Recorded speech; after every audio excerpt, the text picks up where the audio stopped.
Hello, everyone. I'm Jim Posner of the Mindful Advantage. Today's guest is Michael C. Bryan. Michael is a success coach for Fortune 500 executives, thriving creatives in all fields, and business owners who are having middle to major success. Michael has worked with the president of NBC News, the CEO of Time Warner Global, the president of NYU, and the heads of many movie and TV studios. He's been the celebrity whisperer to singers, actors, and musicians. In Michael's words, we all want the same thing: to feel free, to feel worthy of our success, to feel as if anything is possible, which of course it is. The work is learning how to feel that regardless of any condition in our lives. Welcome, Michael. So today is a little bit of a treat. Michael happens to be a friend of mine, and I really just want to talk to Michael and discuss really where he's come from and how he has created this amazing, successful place that he is in now. And, you know, this story is really an amazing story, one that I think everyone will find quite incredible and inspiring. So let's just get right to it. So, Michael, welcome.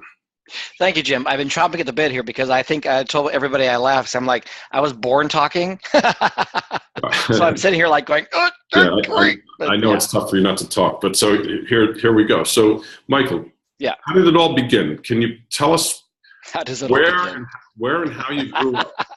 Well, if anybody's if anybody Googles me, they'll find out. I write a lot about it. I talk about my life.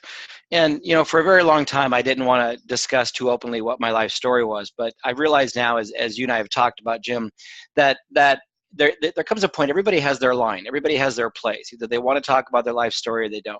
And it's whatever the truth is. You have that misused term, whatever the frig that means. Can I swear in here? Absolutely. Whatever the fuck that means, frig. I never liked frig. It's always my friend in Jersey, which where you live. It's like you're afraid to swear when you say frig. You know what I mean? Yeah, I know. It's kind of like, what are you doing? It's like the little asterisk and that sign of the U, whatever that thing is. Just let it rip. Yeah, let it rip, as my mother used to say. And everybody who can't see it right now, but the sign on my desk, which I have to remind myself of, and I showed this to Jim, it says "talented motherfucker." I think it's the best. I think it's the best desk plaque that anyone could give themselves in life. It reminds yourself of what sometimes you forget. Well, my life story. I never thought my life would actually be the fodder for my career, but it definitely is. I grew up in a very tumultuous household. My mother suffered from extreme mental illness, and I was physically and emotionally abused by her for a number of years. I was a victim of rape when I was a kid. I was a homeless sex worker. I know, I just go right there. I say these things and I tell people the truth about my life, because once people understand that, when they give themselves permission to understand that where they came from, which they think are the greatest things that hold them back, are actually their greatest benefits, then they start to leverage it, and then they start to understand what it is that's holding them back from what they really want. And I was called to this sort of coaching work. My father was a shrink. My ex was a shrink. My sister is a shrink. I'm always around people that are very inquisitive, very interested in how things work in life. And as you and I have talked about, Jim, your specific focus with this has been about anxiety and depression and all those things and what have you. And, you call this conquering your inner critic, right? Yes. Yeah. Well, I always think about it like, it's sort of like soothing your inner critic, because my inner critic is loud. And even to this day, I still hear a loud inner critic. And that was born out of my childhood. Right now, I'm actually directing, and I wrote a teaser for the memoir that I wrote about my life story. And it was interesting because yesterday I went downtown and I went to New York Film Academy, where a friend of mine is the dean, and he hooked me up with this Academy Award-winning DP who's a phenomenal man, and this producer and this whole crew.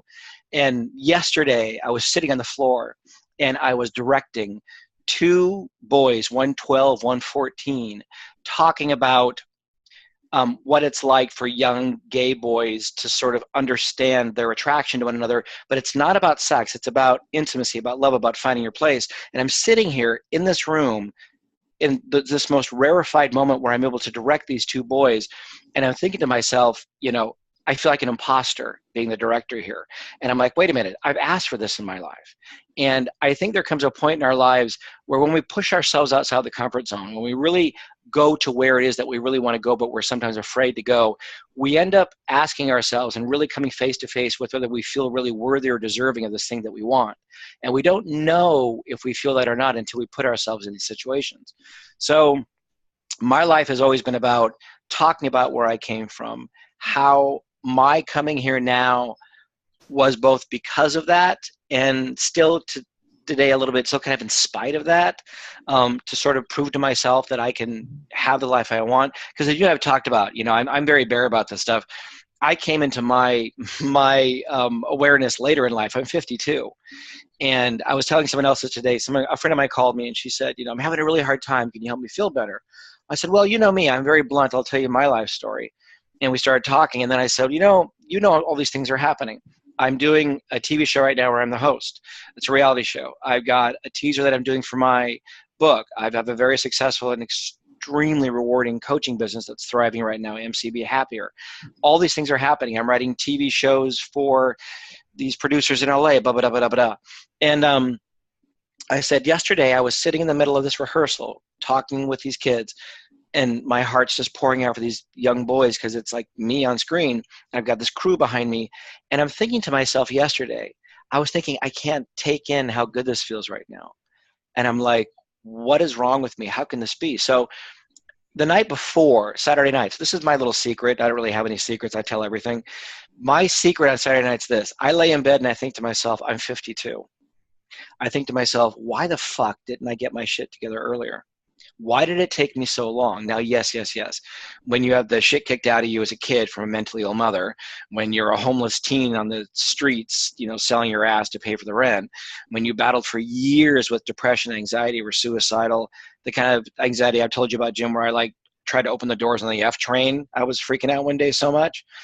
It makes sense. It would take a while, but it wasn't until I got home yesterday and I thought to myself, this is absurd. Everything right now that I've been waiting my entire life is happening. TV shows, movies, the coaching business, this deeply rewarding connecting issue. And I couldn't feel it. I couldn't feel my life. And I'm like, why can't I feel my life? So I called my sister, who's my compadre in crime, and she's a psychotherapist, and she and I always talk about these things. We were raised reading young Freud. So she said, well, what's going on with you? What is this thing you do where you compare yourself and you put yourself into a tizzy? I'm famous for Saturday and Sunday night sort of bullshit. And we got down to the base of it. And the base of it is there is still a part of me, and it never goes away completely with us, which is why this pure positivity, these platitudes piss me off, these calendars that say just let it go and crap. It's deeper than that. What we understood last night and what my Achilles heel is that I feel that I should have done better, that I deserve to pay the price for not having gotten my shit together sooner, that I need to suffer for the fact that I didn't do better sooner. And so because of that, I deserve to be punished for not doing better. And that's holding me back from feeling the happiness and joy in my life. So it's like this idea, you can't have a happy ending without a happy journey. And I'm sitting here last night on my couch, and my sister's like, take a look at a picture of you and you were a little boy and tell him it's going to be okay. And I'm like, oh, Jesus Christ, this is fucking cheeseball. I'm not doing this shit. So she yells at me to do it, which, it's okay. We're tri-state people. We scream. So she has me do it. And I look at the photo of me. And of course I burst out crying and it was absurd and all this, what have you. But I got to admit today I feel better because this idea, coaching, whatever that word means, it's so deeply transformative. And I know you're called to this work too, Jim, but it's kind of like until we get to the very core of what it is that's holding us back and make peace with where we are now in a very real way, our lives never change.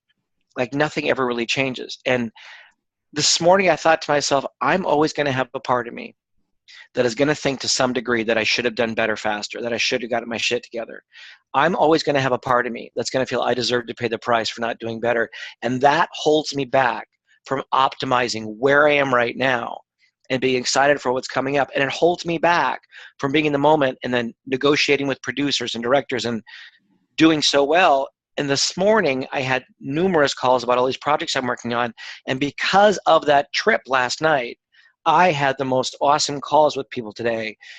And it was real, genuine, it was exciting, and the bulbs were like lighting left, right. But I wouldn't have had that rush unless I had the trip. Would I like not to have the trip? Absolutely. Would I prefer that everything's hunky-dory and I'm on TV and I'm coaching on stages like Tony Robbins and I'm doing these whole things? Sure. Am I impatient with getting from here to there? Absolutely. But am I at where I'm at? And can I get from where I am now to there? No. And is that the point?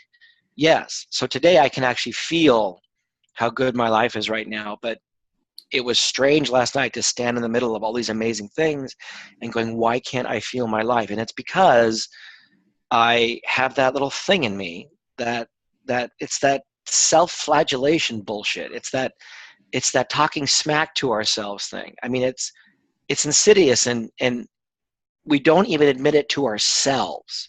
And that's the unconscious belief stuff, right? In this work that's so interesting. Like, Yeah. You know what I mean? It's like, absolutely. If we can't, I'm relating to everything you say. I still have a little bit, I still beat myself up for, previous failures and why wasn't I more successful sooner? Everything you're saying relates to me on some level.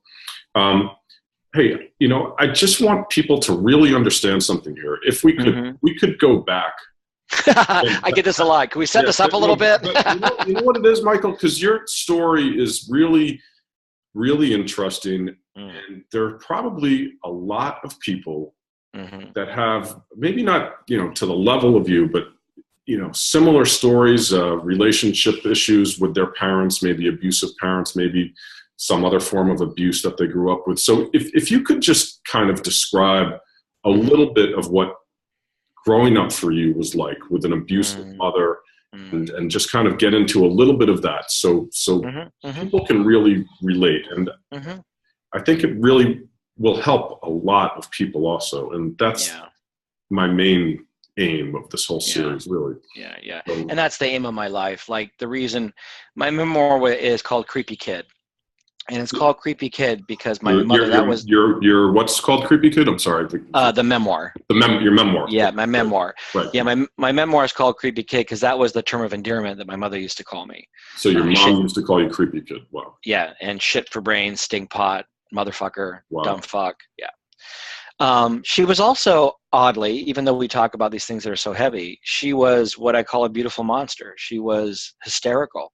She had no filter. She was mentally ill. She suffered from borderline personality disorder, which is the whole ball of wax when it comes to mental illness. Borderline personality disorder means that a person has a disconnect from their body. Like she would sit at the dining room table with me as a little boy, and she'd stare at me, and then she'd hold her hand up and stare at it for the longest time. Then she'd turn to me and say, do you know whose hand this is? And I used to laugh thinking, that's just Mom. I didn't realize that was strange.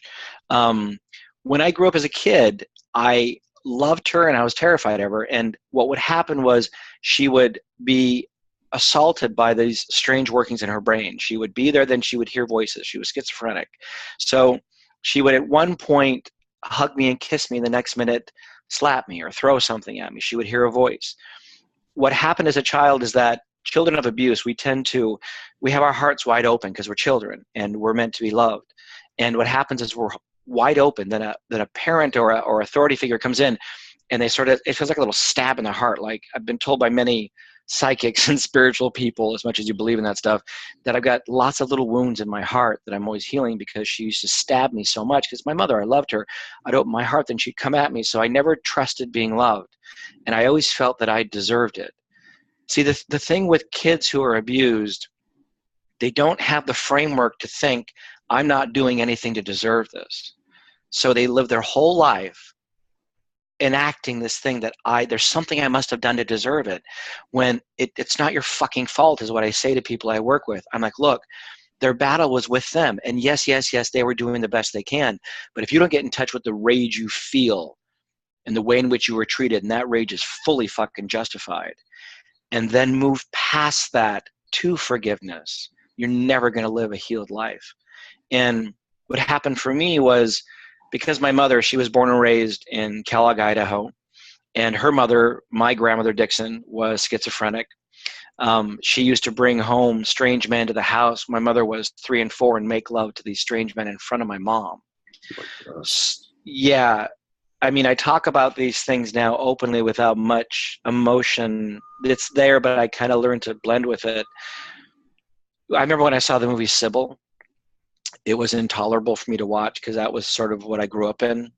My mother was sexually and emotionally abused. And so as she got older, and she was abused by her father and not her stepfather. She always loved her stepfather.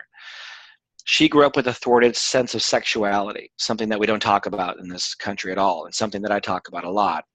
So I was raised by a woman who used sexuality as a way to get what she wanted, as a manipulation. My mother, she then met my father when she was in high school. She was 15 at the time. She became pregnant. She was ostracized out of the town because no one was pregnant back then.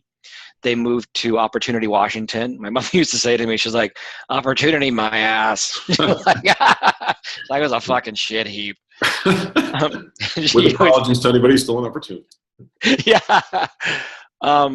Then she gave birth to my sister, Pam, who now lives in Boise, Idaho, who has had her definite struggles. My sister, Joy Lynn, who I'm very close with, who lives in Maine. And to me, I was the youngest.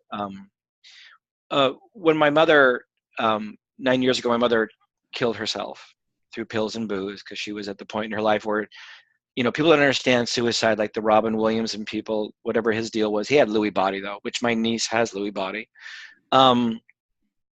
That it's actually a better path for them not to be living in this life. My mother, it was too much for her.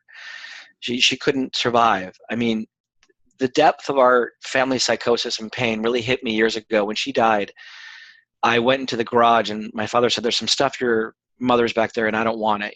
I think my father was relieved when my mother died because she was a lot of work.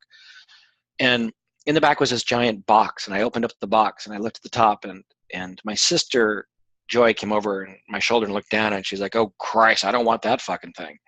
And she knew I wouldn't. I picked it up and I'm like, "This is mine." Because on the top it said, "Joyce May Yaunt Bryan's Secret Diaries. I hope my kids never read this." Of course, you know me. I was like, more understanding about my neuroses because, I was overweight, 65 pounds. I was still struggling with depression.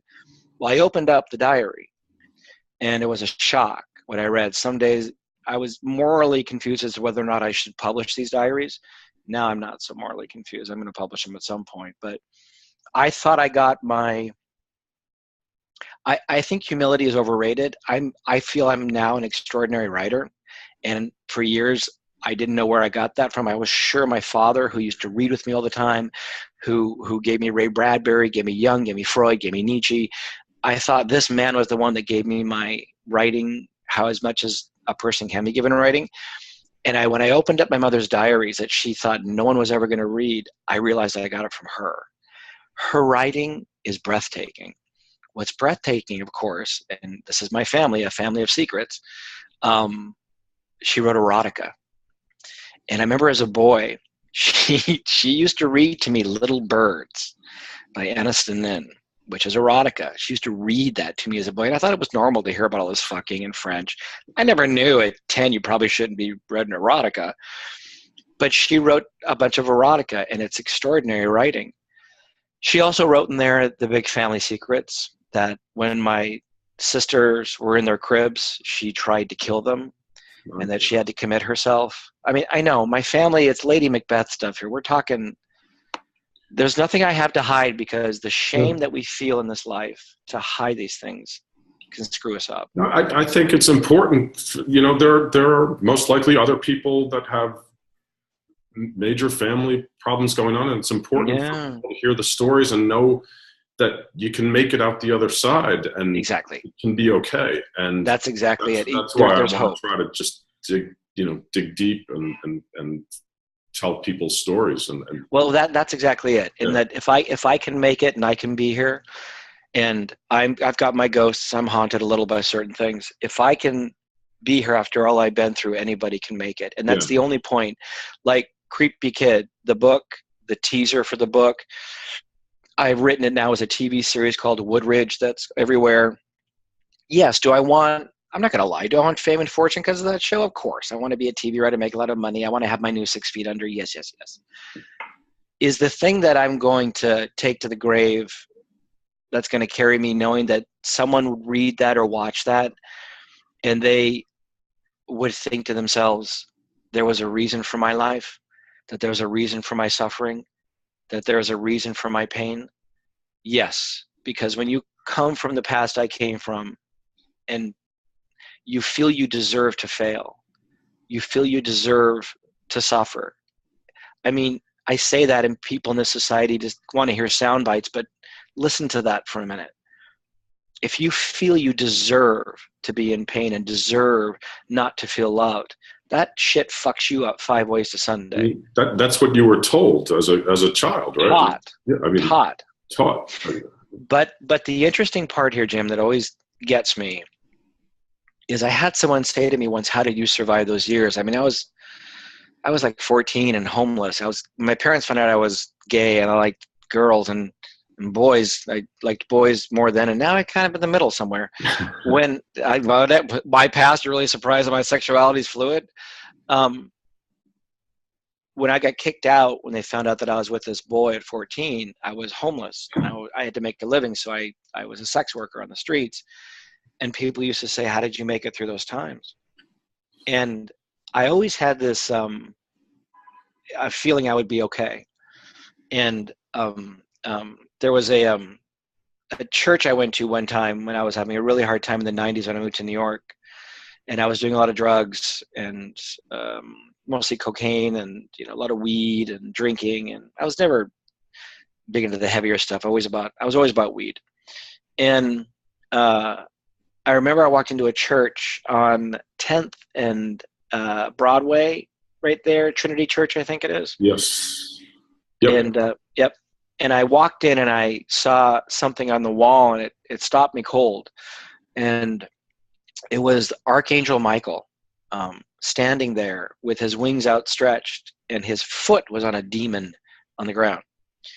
And I was like, I don't know why this is appealing to me, but I keep looking at this. And then there was this very, very famous psychic who had a reading with me once. And I think most psychics just pick up on where we're at. Sometimes they pick up other things. And this one woman was very famous. And she said to me, when you were young and doing the stuff you did in Seattle, and you were, having sex with strange men and doing these things to pay the rent, I always get this image of Archangel Michael was behind you and protecting you with his sword in the ground. And all these demons were trying to gain purchase on you, but he always protected you, always made sure you were okay. And that night I dreamt of this. I used to stand under a street lamp, like a streetwalker. It ain't Pretty Woman, I'll tell you that much.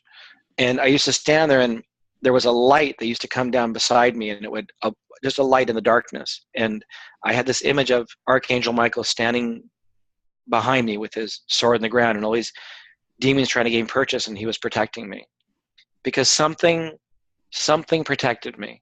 Otherwise, I couldn't have survived. I'm not addicted to anything. I don't have any sexually communicated diseases. It's kind of shocking, quite frankly, based on my life. But to other people who are suffering, who may hear this, and other people who are wondering what's the point, there's a point. And it's to listen to that little tiny light, that little voice inside you that knows that you're going to be okay. It's focusing on that, not letting yourself get distracted by the stuff that you were told you are, which is not true, by people that did the best they could, but they were fucked up. They had their shit and they didn't check their shit. So then you got the burden of their shit. I just don't want people to take as long as I did, even though I give myself shit for taking so long. I guess according to many people, I've lived many lifetimes, blah, blah, blah. One thing that I have been told many times, which is true, I am an old soul. When I was a kid, I used to sneak into porno theaters. When I was 13, I used to love Marilyn Chambers. She can act. And I looked like 20. And I was like, why do I look so old when I'm so young? And being born into the family I was born into, like it's anyone's surprise, that I would have this weight to me as a kid. So, yeah.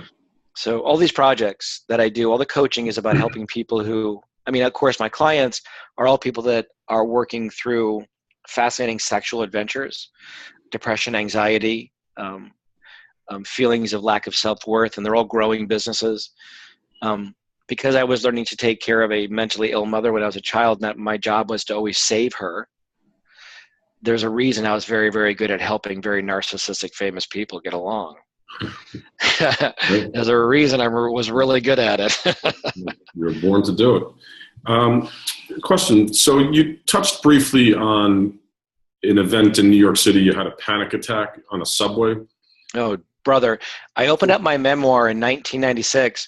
I went out to this club, this gay club, and I was dancing the night away, and I was smoking and drinking and doing cocaine and dropping ecstasy. You know, if it was there, I'd do it. And I went to some dude's house. I don't fucking know. And in the book, I wrote about this. And I woke up in the morning, and I had no idea what I did. Again, I'm amazed that I'm HIV negative. It's amazing. And I woke up in the morning, don't know what was going on. And I remember it was in Chelsea, and I went to 23rd Street. And that was that theater that they've got Bowtie now. It's a terrible name for a chain bowtie. It's a cheese ball. So I go in there, and I remember a movie was playing, The English Patient. And I walked into The English Patient, whatever that was, 96, and I sat in the front row. And I thought, this is the most boring fucking movie I've ever seen. And it's still a boring fucking movie. And I was watching it, and I felt something happening with me, and I didn't know what it was, but it was this horrible feeling of dread that was building in me. I started to sweat, and I thought it was the drugs, and it probably was over the drugs leaving my system, I'm not sure. But this rising sense of panic was building in me that I'd always kind of known, but not to this degree. I ran to the train, got on the train. As the train was going, it was the F train going out to Brooklyn. As it was going out to where I was living. You were heading home? Yeah, I was heading home. Yeah, heading home to Brooklyn from Manhattan. Right. And when we got across the bridge, it stopped. And I could see downtown Manhattan. And this sudden, overwhelming sense of panic and anxiety overtook me to the point where I felt like I was going to die. It was the most awful feeling I've ever felt. I couldn't stop shaking. I was sweating. It was an awful feeling. So when the train started up again, I pulled the emergency cord, and everybody flew across the train. Of course, trains in New York City are faster than people think if they don't live here. And I tried to open the train door to get out because I knew if I didn't get out, I was going to die. And there was this homeless woman sitting across from me. I'll never forget. She smelled like ass, of course, but God bless her. She did the best she could. And she says to me, she's like, sit down, in this strong voice. You got to wonder how this happens in your life, right? Where these people come from. I mean, obviously someone was looking out for me. Angel, in some sense, this homeless woman. An angel who could use Dove soap. So I sat down across from her, and she looked at me. She goes, what's your problem? I said, I'm freaking out. I'll never forget that. She's like, we're all freaking out. And it calmed me down a little. I went back to where I lived at Carroll Gardens in Brooklyn with this really cool guy at the time. Not a lover, just, wild guy. And that was the beginning of what became a very turbulent, complete outgrowth explosion of anxiety disorder, where for many, many years after that, for a good 15 years, I would go to the ER room thinking I was dying. One summer, I went to the ER a total of 40 times. Wow. I went so many times that the EKG machine markings were still on my chest. They didn't have to know where they just put them in the same spot each time.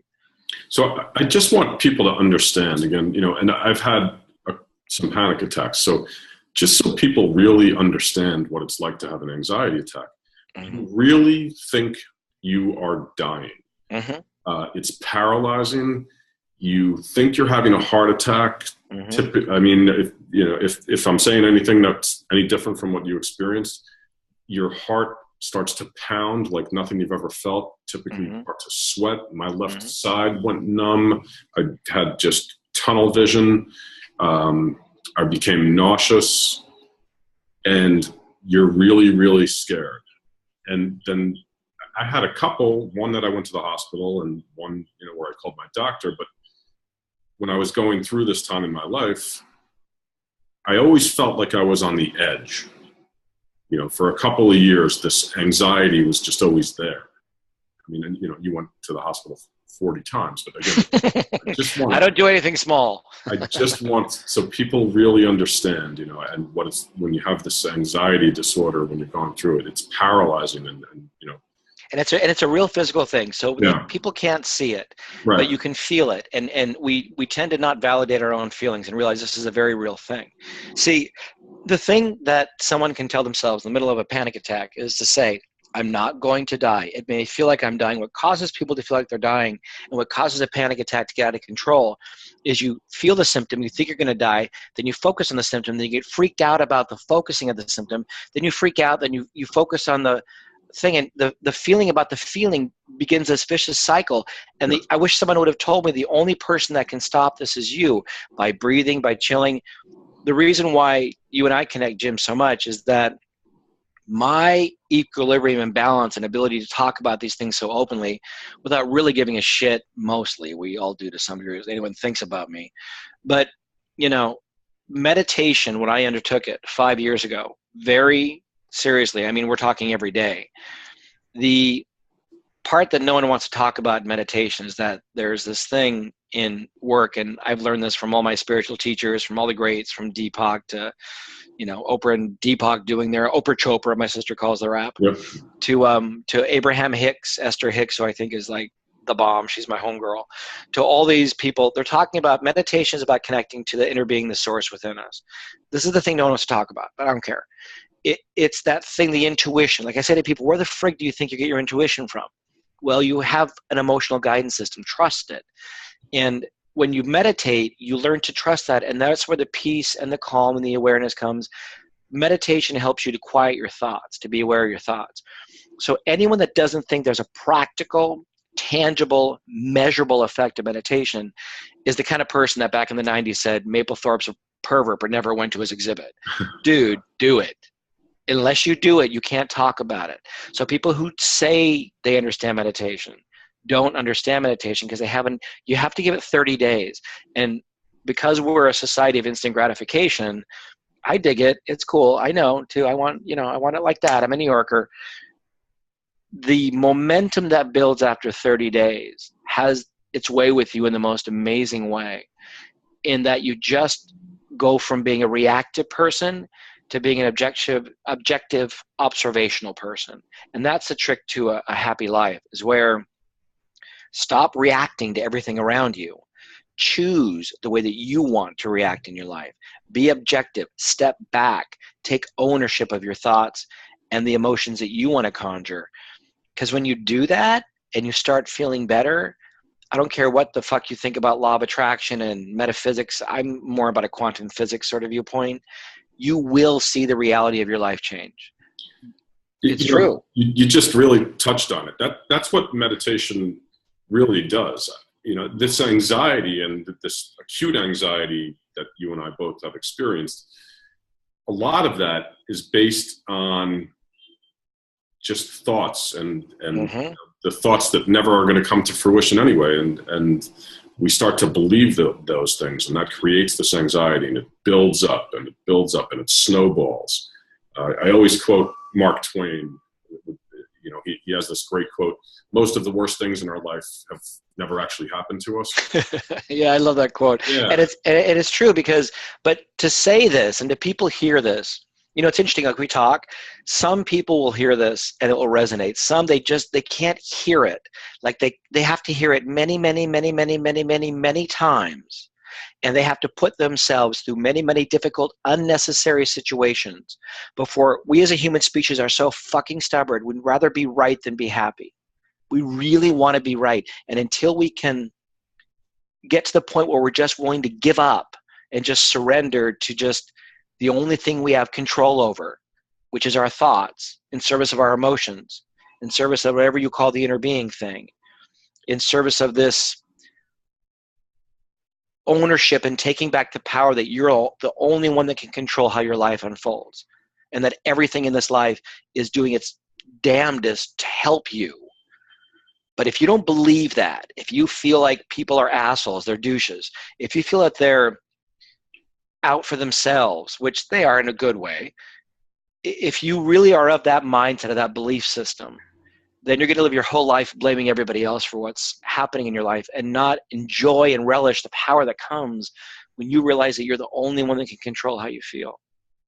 Definitely. So is meditation what got you through this, or were there other things that you did as well? No, I'd probably say Kush out of California. Yeah, I'm joking. Really good weed. No. Meditation. But you see, here's the thing. I was born in a family where we were always reading Jung and Freud. We were always reading Nietzsche. We were always reading Desmond Morris. So I had a preponderance towards reading, Joseph Campbell to understand this. So meditation was a strange thing for me because it brought emotional balance. See, everything we talk about doesn't mean shit if you don't feel good in your life. And if you can't feel good emotionally, the only reason, and this is a true thing, the only reason any of us want anything we want, and the only reason people talk to you or me or coach with me at all, is they want more money and all the subcategories of career and purpose and work and belonging, or they want love. That's all we fucking care about in this culture. And that's right. That's good. We're supposed to be rich. That's wonderful. I love having money now. It's great. Before I didn't feel I deserved it. Now I love it. But it's because we think once we get that career, that job, that wife, that lover, that girlfriend, that boyfriend, whatever, we think we're going to feel better when we get that. So we hold off the happiness until that thing manifests. And that's a fucked up way of living. Then it's kind of like, you really think you're going to have a happy ending without a happy journey? I mean, Esther Hicks says that a lot, and I don't know if it's her or whatever, the infinite intelligence, but it's an awesome line because that's the truth. And I don't know about you, but I don't want to croak. I don't want to sit at my deathbed going shoulda, woulda, coulda. I don't want to have any fucking regrets. And if the thing I can control is allowing myself to feel worthy of the happiness I want and not give myself shit that it's taken as long as it has, here I am. Okay, today I'm in a good space. Good. Next week, I may have some mishigas going on about all this stuff, but you know. Yeah, you hear so many people who get to a certain point in their life, maybe midlife, late 40s, and they've made the money, they have the houses, and they've traveled, and they're miserable. And all of a sudden, they're miserable. Exactly. Because we're supposed to always have more. So if we understand this whole being of service to people thing, which is a bunch of bullshit, be of service to yourself, then serve people. Stop saying you're so for the world. If you're of service to yourself, you can't help but be there with people. But the reason people get depressed when they make $1 million is they really think that's what's going to make them happy. But if I could tell you how many well-known people I coach who are unhappy because they're extremely wealthy, but they didn't realize the getting of that was not what it was about. And we've heard this, and no one's going to hear this until they're ready to hear it. Right. It's the from here to there part. It's that middle part. It's that annoying fucking bumper sticker. Life is about the journey that you want to rip off when you're in a bad mood of a car. It's true.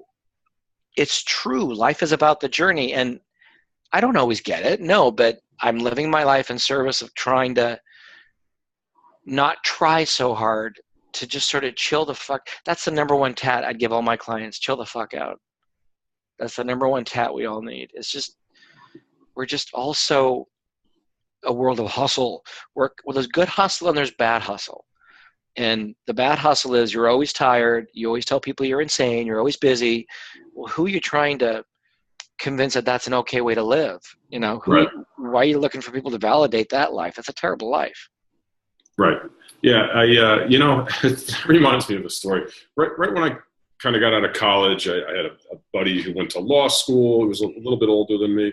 And he joined one of these law firms. And his big thing after his first year was that he billed more hours than any other first-year person.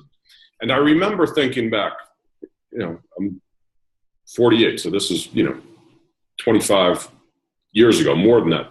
I remember thinking, wow, that's so cool. This guy billed more hours. And I remember he was always there till like 4 a.m. and, one of those, like sleeping under the desk and so forth. And then I remember kind of waking up a couple of years later and being like, you know what? That is not cool at all. It's the worst damn thing I could think of. Well, it's the 4 a.m. thing. What I think is awesome is it's great he made all the money, but not like that. Not like 4. You don't have to work. But see, that's what we're talking about. People come to us and say, how do I make a lot of money, but don't kill myself? And I'm like, first of all, let's look at the belief that you have that thinks that in this culture you have to kill yourself to make a lot of money. For him, it was also the badge of being the guy that billed the most hours. And that whole thing. So be it.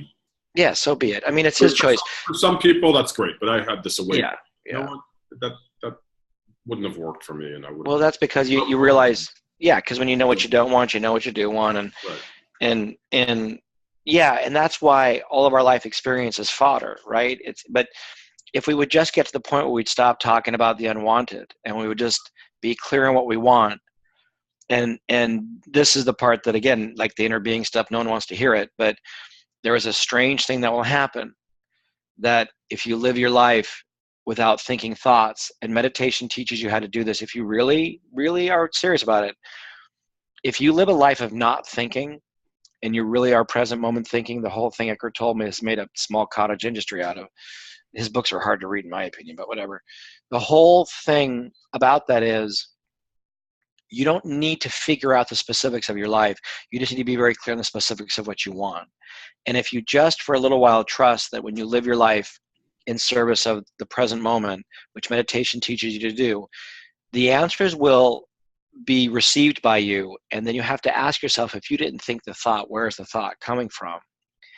This is the part of the work that no one will discuss, but it is the part of the work that I've seen CEOs of major companies in a room full of people. They're asking, what should we do? What should we do? And the CEO will literally say, my gut tells me to do this. And they're like, what about the chart? What about the graph? What about the meeting? What about, HR is like, what about our thing? And this person's, what about our PowerPoint? What about this focus group? And that person says, my gut says it's right. So true leaders, people that I've met who are very successful, are some of the most calm, balanced, clear-minded, compassionate, kind people you've met, and they always go by what their gut says because they've learned that will never steer them wrong. And everybody around them is coming at them with their opinion. But the only thing that we need to do in this life, I swear to God, is listen and trust and know what that gut is and where it's coming from. And quantum physics, which I love, is about that very idea that you create the reality you want by first being clear on what it is you want, and then stop being such a friggin' control freak type A to figure it all out and just let the answers come, which they will if you allow it. But that's what life is about, that balance. And then the final part, of course, is like not giving yourself shit like I did on Saturday night for doing my big Achilles heel, which is saying you should have gotten together sooner, brother. And I'm like, based upon where I came from, the fact that I'm here at this point is pretty fucking good. You know what, though? You do that to yourself, and it's human. But because of your meditation, I presume you have a much higher level of awareness of your thoughts and your feelings and your emotions. I know that that's what occurs. Kidding me? You kidding me? I say to people, you want to work with me, the one non-negotiable, if you don't meditate for every morning for the first 30 days, I can't work with you. Right. And I'll know it if you don't. Right. So my point is that when your head goes there on Saturday night, you have the ability to recognize it and bring it back, bring yourself back quicker than most people. That's the pain in the ass about awareness, is that you can't fucking hide anymore. You're like, damn it, I know exactly what I'm doing. And yeah, what do I do? Yeah, what do I do? I'm not a schmuck. I know what to do. I go in the living room, I make a cup of tea, I pick up one of those books we all make fun of, a spiritual book, or I pick up a piece of literature that feels good. I look for an awareness. I listen to something. You know what? I'm one of those person. I've drunk the Kool-Aid. But you know what? It works. And as New Yorkers, you and I both, we believe in this. I'm all about spirituality, and I'm all about metaphysics and quantum physics, and I'm all about inner being, and I'm all about energy and vibration. We talk about this stuff. But I'm a New Yorker. I have my feet planted on the ground. And if I'm not seeing results out of this, like in my emotions, and I'm not seeing more money or career stuff happening, why the fuck would I do it? But my emotions are much more balanced than they ever have been. I'm a wired, high-strung guy, obviously, but that's my great charm. And if you don't like it, fine. But also, things in my life are lining up. So if that wasn't happening, I would say this is a waste of my friggin' time. But because it's happening, I just know that meditation is the basis of it, because until you can find a way, and if you can do it in this town, you can do it anywhere. Yeah. Until you can find that basis in meditation, you can't build. It's kind of like, let's put a load-bearing wall on sand. It doesn't work. And everyone spends their life trying to do it. It's like that idea that, I know I keep quoting her, but she's one of my gurus, not really gurus, but I just dig her. Esther Hicks always says, you throw like corn into the ground and stomp on it and say, grow, motherfucker. It's like, you don't want to just let it grow. It's like, we're so impatient. Yeah, no, you've turned me on to Esther Hicks, and I've been watching. Oh, she's the bomb. I just finished one of their books, and then I've been. Which one? Asking it is given. She loves that one. Yeah, exactly. Thank you. Yeah, that's the big one. Yeah. I have a terrible memory for the names of books for some reason, but in any event, It's a good book. Yeah. So I have this one pretty well-known meditation teacher. Her name is Sharon Salzberg, and she's got this quote. It's meditation points you in the direction to how things actually are. Meditation shows you. Oh, that's cool. And that's cool. I never would have understood that before I started to meditate, but now I meditate, and that. Well, let me turn it on you. So elaborate on that. So what does that mean for you? Because that many people will hear that many different ways. Well, for me, it's all about awareness. So I recognize when my mind is going. But awareness of what?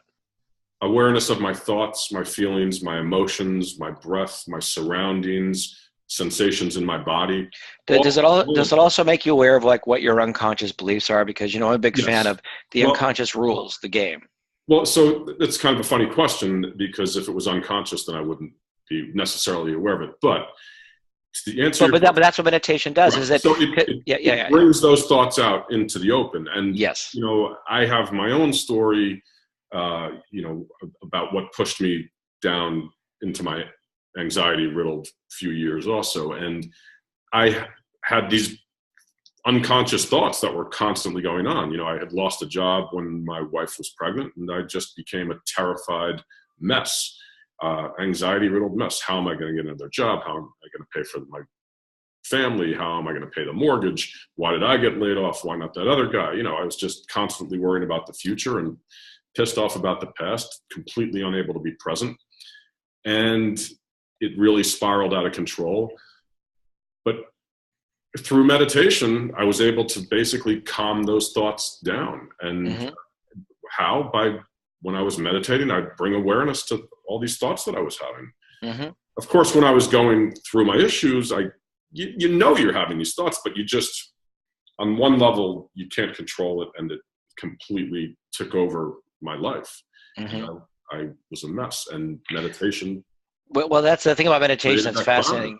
Is you when you meditate and you get to that point where you're almost detached from your body, then you're entering pure consciousness. And that's what they all talk about. In that consciousness, you understand things and you receive things. And that's when you start to understand, because I've always said the name of the game, one of my favorite new books is, I mentioned it to you, I think, Dr. Joe Dispenza, You Are the Placebo, where he was this scientist who, and I love science and metaphysics combining in practical spirituality. My big thing is a special mix of quantum physics, metaphysics, practical spirituality, and good old fashioned solid psychology, and also just basic fucking common sense. And the unconscious, it is unconscious, it's unknown to us, but our job is to make it known. And Carl Jung always said, until we make the conscious, then the unconsciousness rules our lives, the unconscious conscious. And the way we do that is, and even though everybody thinks that this work is about like two dudes sitting on a fucking rock in Santa Monica, like meditating and just waiting for an answer, it's not that. It's having an awareness and then being inquisitive and saying, why do I do that? What is that? Why do I do that? What is that? Being nice to yourself, retraining yourself as the good parent, especially when you had parents that did the best they could, that mine did, but it was what it was. And then, but I'm going to sidebar. This is what I do. My brain's a beautiful thing. My parents, because of who they are, they made me this man who was voraciously inquisitive to understand these things. And now, even though I try to enact humility, I do have a gift when I work with people. I can figure stuff out really fast and I can pull it out of them quickly. I'm always interested, what is it that's driving you? What are the unconscious beliefs that are literally making your body go left when you know that the beliefs that you want to believe would require your body to go right? And so that's why it takes a while for change in the beginning, because those unconscious beliefs are insidious and they've been burrowing in there. And if a belief is just a habituated pattern of thought, if that's all a belief is, that's what a belief is, then if that's what we have control over our thoughts, then the moment that we start to choose the thoughts that we want to think in service of the beliefs of who we really are, and let's be honest, if the beliefs of who we really are always, you can make as much fun of this as you want, and cynics just love to bat this down, but pure positivity pure love, pure enjoyment, pure joy, pure money. We're meant to have a lot of money. We're meant to be in love. We're meant to have everything we want. If you don't believe that's the way life works and it's struggling, hard, and difficult, then you're not going to think the kind of thoughts that are going to put you in alignment with those beliefs. But you get to a point where you suffer so much and you get so tired of feeling bad that you're like, what the fuck do I have to lose? And I'm like, what the fuck do you have to gain? It's like, come on. And we say these things. We don't think about the words that fall out of our mouth half the time. We just fucking say stuff. Yeah. No, and there's a lot of science now actually backing up what, like you alluded to, people think of this, two people sitting on a rock and, wherever, meditating or but all the positive affirmations, what you're talking about, there's a lot of science now starting to support this. But the thing with this, the reason people don't have buy-in is it sounds too. See, if you try to fake it till you make it, you're fucked. Those sayings screw people up because the universe doesn't hear a single fucking thing you say. The universe, it's kind of like you're at a coworker, and it's like this bullshit thing in business where people smile, oh yeah, it's good to see you, Bob. And in their head, they're thinking, fuck you, Bob. You think Bob isn't feeling fuck you, Bob? Right. And what's more offensive to Bob is that you're actually smiling, but you're feeling something else. So when people in business think for one fucking second they're fooling anybody by not being real with how they really feel and instead trying to pretend how they should be feeling, they're never going to really have a level of happiness or success or contentment or satisfaction they're looking for. And to get people to hear that, they don't want to hear that. They instead want to go on living a life by default, not by design. They don't want to create their life. They don't want to take ownership of their emotions, but they really think they're pulling one over on people. And I don't care how good of an actor you are. The reason we love the greatest actors, and I'm an actor too, the only reason you love a really good actor is you can sense authenticity and no bullshit. They don't have to say a word. I mean, let me ask you, why do you think there's like 10, 15 actors working primarily in the studio system based out of Los Angeles? Like, why are the same people working those rounds? Because they know what they've got. And before they even walk in a room, people feel that. It's always about the emotion. It's about the emotion, whatever you're feeling. So in this work, which you and I are both fascinated with, quantum physics says very clearly you can affect the reality of your life. But if you don't tend to your shit, which is your emotion, and if you don't live in the emotion of what it is that you want, then nothing really, truly, fundamentally, for a consistent amount of time will change in your life, ever. And I'm not saying this is easy, but the other way of life is a crap way to live. Definitely. It is. It's crap. It's a horrible way to live. Yet we all think this is like the way, it's like, geez. Yeah. Who wants to be around people like that also? I don't spend time with those people, and I used to spend time with a lot of those people. I'm with you. No doubt. I'm done with all due respect. Namaste, motherfucker, but I'm good. Yeah. Michael, I know you and I can go on talking about this stuff forever. I know. I'm a New Yorker. I never shut up. We're we're